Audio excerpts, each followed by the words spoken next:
For centuries, stories have been told of a sword in the stone, a blade that only a true king could draw. The legend of Arthur became the world's most famous myth. But what if such a sword truly exists?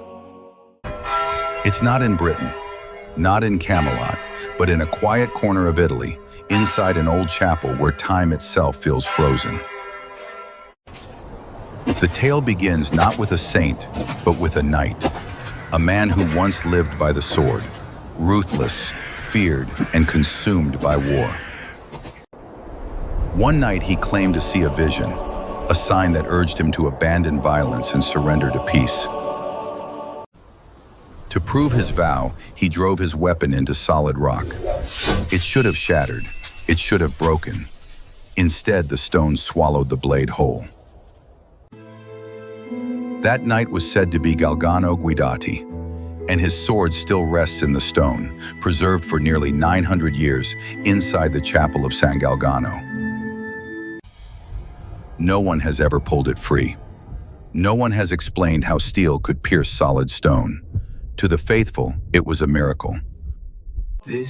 For centuries, men journeyed to witness the impossible. They didn't come just to pray, they came to see.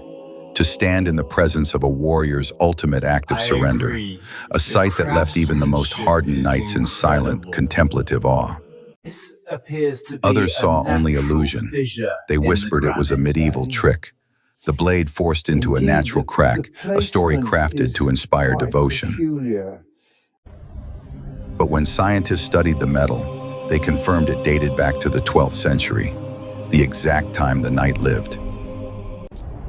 Near the sword, archaeologists even found remains of human hands, said to belong to those who tried to desecrate the holy relic, and paid the price. Whether miracle or myth, the sword carried power, power to inspire and power to terrify. Today, the abbey that surrounds it lies in ruins, its walls broken, its roof gone, yet the sword still endures, untouched. The violent knight who renounced war became a saint. His final act was not one of worship, but of transformation, casting aside his armor, kneeling in a silent vow to a new life. His sword was no longer a weapon. It was the tombstone for the man he used to be. Some even wonder, did this Italian sword inspire the Arthurian legends? A real blade in stone, echoing across borders and centuries. And yet, doubt remains. Was it truly a miracle, or the clever invention of men who understood the power of belief? Stone and steel remain locked together, year after year, century after century, defying logic, inviting wonder. Perhaps its greatest power is not in the mystery, but in the message it inspires. A quiet tradition of lighting candles, a gesture of respect from one generation to the next, shows that even the hardest hearts can change, that peace can be chosen over war.